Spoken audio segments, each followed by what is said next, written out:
venir a presentar justamente esta obra en esta tierra y bueno, cómo va a ser, digamos, esa presentación hoy a la tarde. Bueno, gracias por recibirme. Tacuarembó varias veces me ha invitado y es un placer. Sé que es uno de los departamentos que mejor mueve los hechos culturales y eso es una cosa gratificante. Hoy es el Día del Libro y es importante que los escritores estemos caminando y contando nuestras historias por el país, ¿no?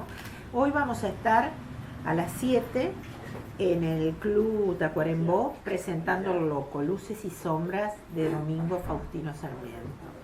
Y bueno, como imaginarán quienes lo han leído o quienes no lo han leído, quizás sea de los 20 libros que tengo mi apuesta más osada.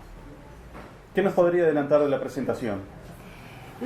Lo que yo voy a intentar hacer es darles la mano para conducirlos hacia la época de Sarmiento. Porque yo este personaje lo vengo trabajando desde el 2004. Hice una cantidad de libros en el medio y nunca me animé y lo seguí trabajando porque yo era la primer víctima de todos los preconceptos que sobre Sarmiento tenemos los rioplatenses. No solo los uruguayos, los argentinos también. Y los chilenos bastante. Y entonces me di cuenta que yo misma era víctima del anacronismo histórico. Esto es juzgar a un personaje del siglo XIX con la mentalidad del siglo XXI.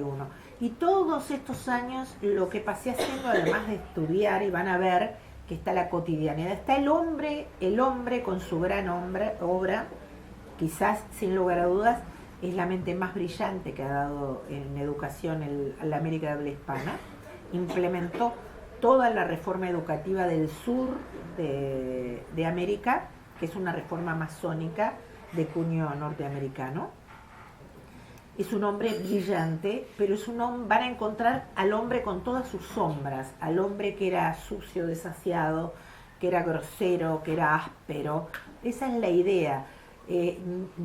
Cuando yo hablo de Sarmiento, lo que intento hacer es tender un puente hasta la época. Cada personaje es en tanto y en cuanto vive en una época y en una geografía en particular. Yo que he estado en la península arábiga varias veces investigando para escribir, me doy cuenta que no solo la época, sino la geografía define el pensamiento humano. Entonces, bueno, este libro lo que intenta es explicar por qué el loco era el loco, porque le decían el loco hasta en el Senado. Tuvimos la oportunidad de ponerle otro nombre, porque tenía dos sobrenombres muy importantes. Uno era loco porque era loco de brillante y loco de loco literalmente, porque podía tener cualquier reacción introspectiva en cualquier momento y en cualquier lugar. Y el otro era Don Yo. Y Don Yo está en todo el libro porque era un hombre extremadamente egocéntrico. Y bueno, lo que vamos a intentar hacer hoy es transportar al lector para irlo preparando, adobando, para que cuando tome este libro se sienta no leyendo algo que le pasó a otro, sino como debe hacer la buena novela histórica, hacerlo sentir que están caminando por ese siglo, porque acá se describe un siglo de la Argentina, pero también un siglo de la región, porque Sarmiento no es solamente Argentina, la reforma sarmentina es Chile, Uruguay y Argentina. Eso vamos a hacer. ¿Cuánto de subjetividad tiene justamente esta literatura histórica? Bueno, en el caso mío, yo siempre digo que uno objetivo nunca puede ser, porque en tanto sujeto siempre tiene algo que vuelca de sí. Por eso que desde el 2004 no me había animado a sentarme a escribir y trabajaba sobre él porque no lograba dejar de detestarlo. Esa es la realidad. Y ahora lo admiro profundamente. Tiene muy poca subjetividad, porque lo que sí busqué para sentarme a empezar a escribirlo es sentirme ecuánime, tratar de comprenderlo. Y me metí en su época, me metí en la situación de Sarmiento, comprendí su época, porque creo que nadie como este personaje fue víctima del anacronismo histórico, inclusive de los problemas de la línea de tiempo. Los uruguayos creíamos, la mayoría,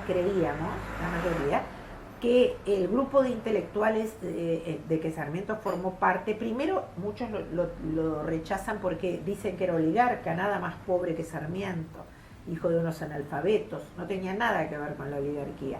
Pero además lo ubicamos paralelamente con el grupo de muchachos intelectuales del Ateneo de Montevideo. Y cuando uno tira la línea de tiempo, Sarmiento empezó a decir, a escribir y a trabajar en la reforma educativa alrededor de 1838. El Ateneo de Montevideo comenzó a reunirse en 1870 y pico. Entonces, ese cambio de perspectiva que hubo de la primera a los segundos 50 años del siglo XIX es lo que nos confunde a veces a los lectores, a los ciudadanos comunes, al juzgar a una persona, ¿no? A mí en Tucumán el otro día llegó alguien a preguntarme cómo había sido el entredicho de Sarmiento con Artigas, que hasta se habían agarrado a puños, y le dije, pero señor, tiremos una línea de tiempo, nunca se vieron en la vida. Cuando Artigas se internó en el Uruguay profundo, Sarmiento tenía 9 años. Fue una declaración en el Facundo de que era un contrabandista, una declaración que para la época era normal, porque después reivindicamos a Artigas. ¿Qué le llevó a escribir este libro?